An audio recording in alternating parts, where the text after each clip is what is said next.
Yes, hello there everybody, welcome back to the channel. Dodgy Gamer here, bringing you something different today, a first look review at a new sports management simulator, Boxing Club Manager.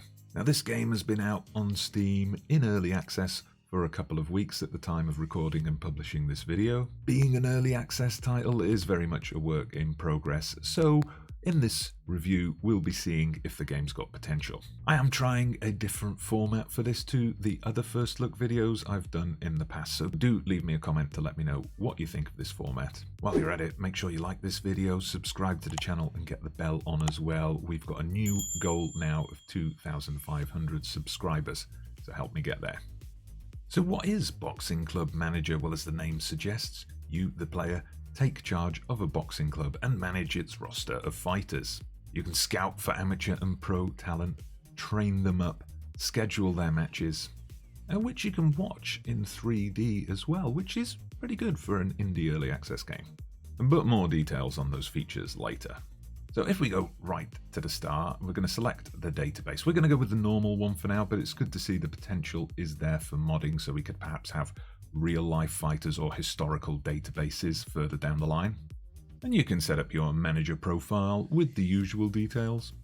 And you get the choice to be an ex-pro, bringing their ring knowledge to the gym, or a suit manager, who will bring his business savvy to the club. After setting up your profile, you choose which gym you want to manage from various locations around the world. So for this first look review, I'm going to base myself close to home in London. Ooh, and look at that, we have a champion in our ranks. So here we see the home screen, which shows details of upcoming fights, current champions, stats related to our pro fights, and our gym and finances. And you can also access your messages here via the inbox.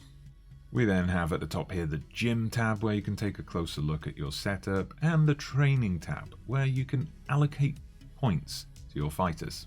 This allows you to set up individual regimes, working on weaknesses or developing strengths as you see fit. Allocating the points one by one is a bit of a chore, and it would be great to be able to delegate this to one of the trainers. But at the same time, having full control is never a bad thing. Speaking of trainers, we can allocate them from here too. Now, it seems for now all you can do is allocate them to general training. Hopefully in the future the option to assign trainers to specific areas will be added. We can also hire additional trainers, up to 3 at the beginning of the game, with more slots opening as you grow your club. But expanding the gym, bringing in new trainers, that all costs money, and we need to get some from somewhere. So our first task to do is to select a gym sponsor. Mr. Pie looks like a pretty decent option to me. And obviously, as your gym grows, you can get bigger and better sponsorship deals. We can also earn money from fights, so let's have a look at how to schedule those. So from the roster screen, we click on a fighter to see his profile, and then select Arrange Fight, and we immediately see a list of upcoming events around the world and a list of potential opponents. So let's offer this guy Wayne here a title match with our champion Simon Ruffley. This will be a main event on the upcoming card in Portugal, and of course, he accepts. The process is quite similar for scheduling amateur fights, although as you'll see, they have a longer list of opponents to choose from and more frequent events. One small point here, which may seem a bit nitpicky, but does reduce the overall realism for me. You can see here that I have the options to send my London-based amateur fighters to Wales and Scotland. Fine. Croatia? Yeah, possibly. And Puerto Rico? Seems a bit far-fetched to expect my amateur boxer to be ready to fly all the way to Puerto Rico in 9 days' time. But back to the fighter profiles. You also have the option to move your fighter up or down a weight division. So let's move George Russell here up to the welterweight class and arrange a fight for him. And we also have the option here on the profile page to release a fighter if we feel he's underperforming or just hasn't got the potential, or perhaps to free up a spot if we've got somebody else we want to bring in, which neatly bridges us into fighter recruitment. This is done from the Scouting tab, which brings up a list of gyms around the world and all the fighters they have, which again seems a bit of a stretch, but okay, let's roll with it. But we don't have to go through gym by gym. We can also pull up a list of fighters and apply various filters. A handy one is to show fighters who don't currently have a match scheduled, as we're unable to sign them if they're preparing for a fight. You can then invite a fighter to join you and they can turn you down. But there are no negotiations at present, nothing you can offer them to entice them in, so that's something I'd like to see added to the game further down the line. The recruitment drive option is a more surefire way to find interested boxers, and we see here that straight away Ewan MacArthur accepts our offer and joins the gym. So that's a look at the home screen and the various tabs from which we do the day-to-day management of our operation. Now, while I do feel there are improvements to be made, such as more specific training tasks, assignments for the trainers, and negotiations when it comes to trying to recruit boxers, I do overall like the layout here. They've packed a lot of information into a small amount of space, and there's quite a few options of things you can do. But now it's time to go ringside for some big fight action. First of all, I love this intro screen with the tail of the tape and the boxers slowly walking in. The arena does vary between the amateur and the pro fights, as does the ring attire, of course, in accordance with amateur rules. But as far as I can tell, the game is limited to just these two arena backdrops. The boxer models look decent and the camera movement adds to the overall look, though it does go wrong on occasion with the odd blur and the ref getting in the way from time to time, and I'm not sure what the referee's doing here. You get the option here to pause the fight, skip the round, or just skip to the final result.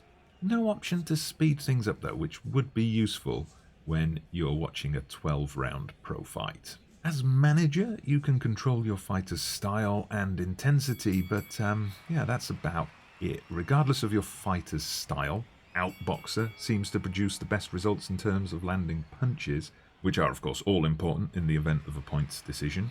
But overall, this is where the game is lacking most of all in its present state. There is simply not a great deal to do beyond watching and tweaking those two parameters. The break between rounds, well, it passes in an instant. No option to give your guy a pep talk, attend to those cuts and bruises, use the all-important magic sponge. Even the old classic World Championship Boxing Manager had those options. Speaking of cuts and bruises, where are they? Wayne Earnshaw here has been taking a hiding for several rounds, but there are no signs of that on his face. I'm not asking for blood and guts here, but a little touch of realism wouldn't hurt. Back to the match itself, and cardio and durability. These are two of the key things to keep an eye on. As the cardio goes down, your fighter tires, though this doesn't seem to be reflected in what we see. Both fighters here should be completely gassed by this point, but their punches are flying in just as fast as in round one. Now, this is something the developers claim to have addressed in a patch that went out just after I recorded this, so hopefully that's been fixed. Once durability drops down, there is a chance the fighter will also be dropped down. But again, this is something that I feel needs some tweaking. You can see here across different fights, multiple knockdowns, the opponents keep getting back up on 7. Every single time. In the pro fight, Wayne Earnshaw ate the canvas several times and got up on 7 without fail until the final blow in round 8.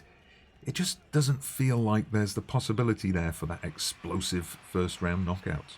And the matches, especially the pro ones, take a long time to watch in full. 25 minutes for that pro title fight, which is simply too long when you have 10 or more fighters to manage. Granted, the amateur fights are only 3 rounds, but they are much more frequent as well. You will therefore end up using instant result quite often, but the lack of stats or data from the match mean you have little to work with when you return to the training regime. And one more thing that is lacking. Let's go back to that pro fight, which remember was a title fight. Where is the pre-match ceremony?